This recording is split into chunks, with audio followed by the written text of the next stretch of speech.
Un an après le coup d'État, que nous avons tous qualifié de coup de libération, que retenir en effet du projet de la restauration des institutions promises par le CTRI et son président, le général de brigade Brice Clotaire Oligui Nguema? Qu'est-ce qu'on peut retenir? Ça fait un an. Pour répondre à cette préoccupation qui relève de l'urgence du besoin des Gabonaises et des Gabonais de comprendre, de bien évaluer l'action du président de la transition et pour bien déceler les subterfuges des perfides trompeurs, il nous faut nous poser deux questions simples. À savoir, quelle est la méthode de gouvernance du CTRI? Deuxième question, quelles sont les institutions à restaurer? Parce que si on ne comprend pas ces choses, ces questions élémentaires, on peut rapidement se fourvoyer. Quelle est la méthode de gouvernance du CTRI? Quelles sont les institutions à restaurer? À la première question, bien évidemment, nous répondrons sans hésitation que le CTRI a choisi, dès sa prise du pouvoir, la gouvernance inclusive. Cela signifie que pour lui, le Gabonais, c'est le Gabonais. Importe peu ses origines ethniques, religieuses ou politiques. En politique, par exemple, il a été clair, je cite, et ça c'est le président de la transition qui déclare, il n'y a plus ni majorité, ni opposition. Tout comme dans sa logique, tous les Gabonais sont égaux. Devant cette réalité, il peut, comme tout pouvoir, choisir de confier des responsabilités à certains Gabonais et faire attendre d'autres pendant un temps bien déterminé. C'est à lui de choisir avec qui il peut travailler. Le CTRI a expliqué cette inclusion dans la mise en place des institutions de la transition, dans l'élaboration de la mise en route du chronogramme de la transition, puisqu'il a consulté toutes les couches sociales de notre pays et les partenaires internationaux pour l'élaborer, dans l'organisation du dialogue national inclusif, dans la mise en place du comité de suivi, dans la formation du Conseil constitutionnel et les travaux houleux divergents de l'Assemblée constituante sont les actes évidents d'une inclusion pouvant justifier la présence de certains pédégistes dans la haute administration. Ce que nous disons ici simplement, c'est de dire que le CTRI, en disant qu'il n'y a plus de majorité, plus d'opposition, a choisi de faire des Gabonais des personnes égales. Nous sommes tous égaux. Ils ont donc prévu qu'ils pouvaient travailler avec qui ils pouvaient vouloir.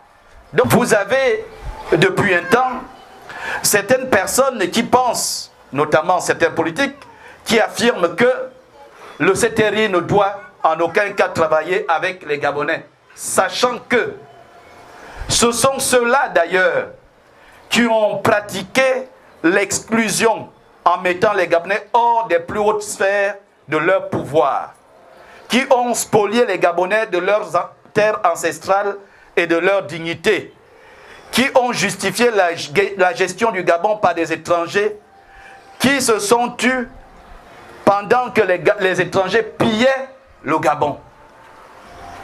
C'est quand même incroyable. C'est quand même d'une hypocrisie incroyable. Voici les donneurs de leçons, mais qui étaient là hier pendant que les étrangers spoliaient les Gabonais. En réalité, ces derniers, c'est-à-dire ces politiques, qui parlent aujourd'hui, n'ont que pour seul, en réalité, un seul choix, se taire. Mais s'ils choisissent même de parler, de s'exprimer, qu'ils le fassent avec un minimum d'humilité et de volonté de réparer, pas de donner des leçons. Mais ce à quoi on assiste aujourd'hui, c'est qu'ils pratiquent la même arrogance avec laquelle ils nous ont gérés pendant presque 14 ans. Ils devraient, à mon sens, selon le CRPT, le Cercle de réflexion populaire, ces politiques devraient, pendant la transition, être en situation de recueillement. En principe, quand vous savez que vous avez mal fait les choses, vous devez vous taire et rester en situation de recueillement. Mais on leur concède cette facilité d'expression. On accepte qu'ils s'expriment. Parce que le CTRI nous a libérés de toutes les oppressions. On comprend cela. Et on les comprend. Le CTRI nous a libérés de toutes les oppressions. Donc c'est une bonne chose que le CTRI a faite pour nous. À la deuxième question, à savoir quelles sont les institutions à restaurer. Nous répondrons d'emblée que les institutions à restaurer sont les organes de l'État, en l'occurrence, les trois éléments qui exercent le pouvoir exécutif, le pouvoir législatif et le pouvoir judiciaire. Mais ça, c'est le premier élément. Le deuxième élément qu'il faut restaurer, c'est le territoire. Et le troisième élément qu'il faut restaurer, c'est bien sûr les populations. Ça, c'est très important de faire ce distinguo pour nous permettre de comprendre le sens véritable, sinon le sens essentiel du mot restauration. À notre humble avis, des trois éléments, la population est l'élément primordial. Donc quand on veut parler de restauration, c'est vrai, il y a le pouvoir, c'est vrai, il y a le territoire, mais il est surtout vrai qu'il y a les populations. Les premières personnes, les premiers éléments concernés par la restauration, c'est la population. Vraiment, permettez-nous cette petite digression intellectuelle. Si on a fait ce petit rappel, c'est juste pour que nous fassions une précision conceptuelle qui peut nous permettre de bien comprendre ce que nous allons dire par la suite. Ainsi, restaurer le pouvoir, c'est lui redonner son autorité, l'autorité de l'État. Si on parle de restaurer le pouvoir, c'est lui redonner l'autorité de l'État. Parce que notre pays, notre État avait déjà perdu son autorité. Chacun pouvait faire ce qu'il voulait.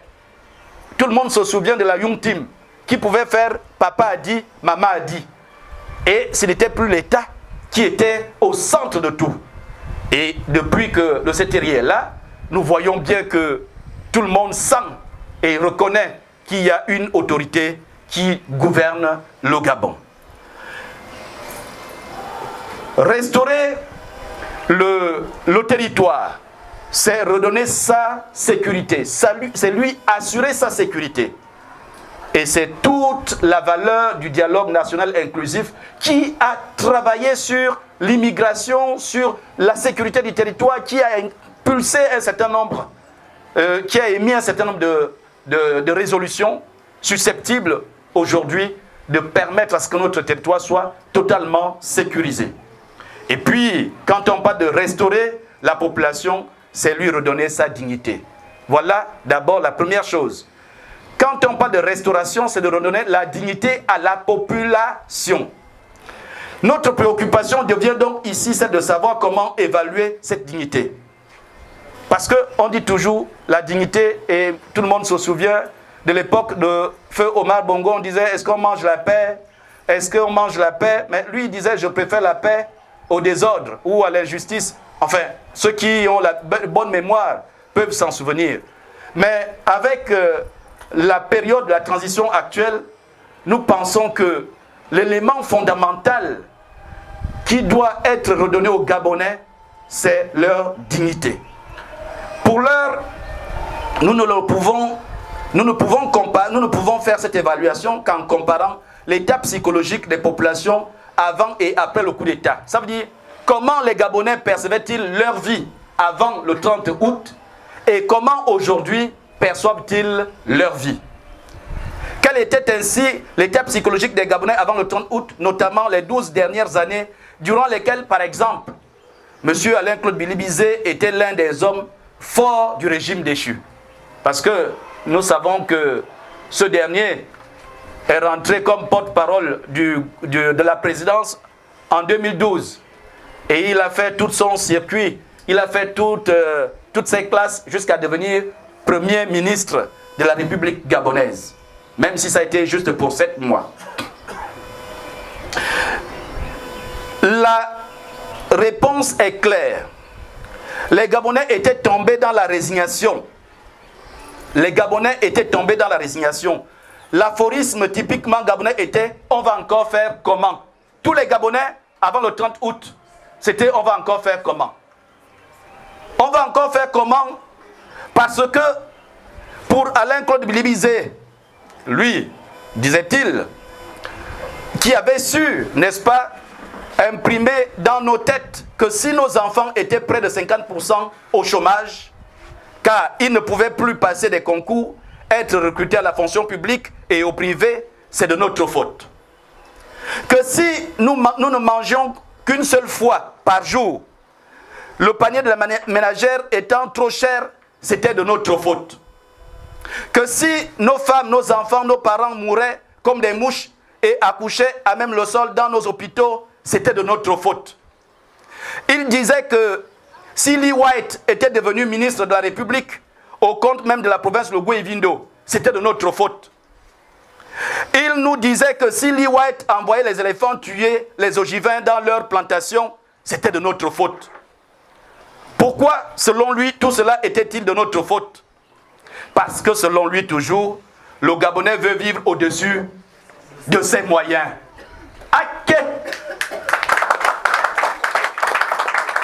Incroyable. Incroyable. Incroyable. Est-ce que ces gens-là, est-ce qu'ils se rendent compte de l'injure qu'ils font aujourd'hui au peuple gabonais?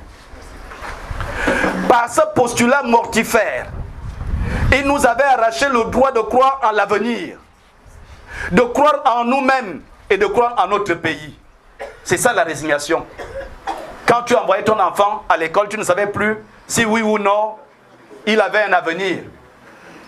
Quand tu cherchais un travail, nous avons des millions, non, pardon, j'exagère, mais nous avons des centaines de jeunes, des centaines de milliers de jeunes qui sont au chômage. Parce qu'on leur disait que la fonction publique ne recrute plus. Et c'était de la faute de nous autres, les Gabonais, parce qu'on voulait vivre au-dessus de nos moyens. Incroyable. Voici le rêve, mes chers compatriotes. Le vent et l'espérance que le régime qu'Alain-Claude Bilibizé dit aujourd'hui être le digne représentant et qu'il veut rassembler, le rêve qu'il nous vendait. Aucun rêve, le néant. C'était le chômage. C'était la mort dans les hôpitaux. C'était les Gabonais qui n'arrivaient plus à manger. Le logement qui était absent, il n'y avait rien. Mais c'était de la faute des Gabonais. Et sur le plan institutionnel, notre pays était devenu la risée du monde. Tout le monde se moquait de nous. Regardez simplement sur Facebook, les WhatsApp, les TikTok. Vous voyez comment on se moque de nous. Voyez. Avec une quasi-absence de l'autorité de l'État. L'État était à terre. L'État gabonais n'existait plus. Sinon, l'instauration d'une dictature aveugle qui a plongé notre pays dans un flou constitutionnel sans précédent. Notamment des modifications de la loi électorale en année électorale. Chose qu'on n'avait jamais vue. On fait des modifications de la loi électorale en année électorale. On modifie aujourd'hui, on modifie demain. Plus personne ne comprenait rien. Un flou savamment vraiment entretenu. Voilà ce qu'était notre pays. Voilà ce qu'était notre pays. Car c'était le règne des étrangers et des novices de la Young-Tim. C'est pour cela que c'était comme ça. C'était les étrangers. Mais Alain-Claude était là, il voyait les étrangers nous malmener. À l'international, notre pays donnait une image et une diplomatie moribonde. Quand on nous regardait à l'international, c'était une diplomatie moribonde, une image, le Gabon à terre. Mais c'est normal qu'aujourd'hui nous fassions une petite comparaison. Quel est l'état psychologique actuel sous le règne du Sétéri? Nous ne sommes pas là pour faire des atalakou, ni pour faire du kunabélisme. C'est pour cela que nous ne voulons pas raconter, chercher à dire tout ce que les autres avaient déjà dit concernant les réalisations du Sétéri. Parce que pour nous, ça devient redondant. Ça devient une habitude. Mais il faut simplement que nous rappelions certaines petites choses qui peuvent nous permettre de comprendre ce que nous allons dire. Pour répondre à la préoccupation de savoir quel est l'état psychologique des Gabonais aujourd'hui, on a besoin de sortir de grandes théories économiques dont on ne peut évaluer la pertinence qu'au bout de 10 ou 15 ans. Pour ceux qui savent, ils savent que lorsqu'on met en place une théorie économique, on ne peut pas l'évaluer dans les 1 an, 2 ans. C'est après 10 ans qu'on se rend compte de la pertinence d'une théorie économique. Donc, ça ne sert à rien aujourd'hui de dire que les théories et les choix économiques sont mauvais ou bons. Non. Mais nous pouvons simplement évaluer évaluer l'impact que ces choix économiques ont sur le mental des Gabonais. Alors nous disons, ce qui est important pour les Gabonais, c'est leur quotidien, notamment l'impact social que ces choix économiques ont sur leur vie, ici et maintenant, ici et maintenant. Ainsi, le retour de la bourse au collège, la scolarité gratuite, le recrutement à la fonction publique, l'organisation des concours, le paiement des pensions retraite et des rappels sortent bientôt, le rachat d'Assala, la création de Fly Gabon, bref, la mise en chantier du pays, y compris sur le plan constitutionnel, permet à tous les Gabonais aujourd'hui de rêver et de croire en l'avenir. Quand tu sais que ton enfant peut avoir la bourse, quand tu sais qu'on construit une école, un établissement, quand tu sais qu'on améliore les routes, en tout cas, tu commences quand même à rêver et penser que c'est possible.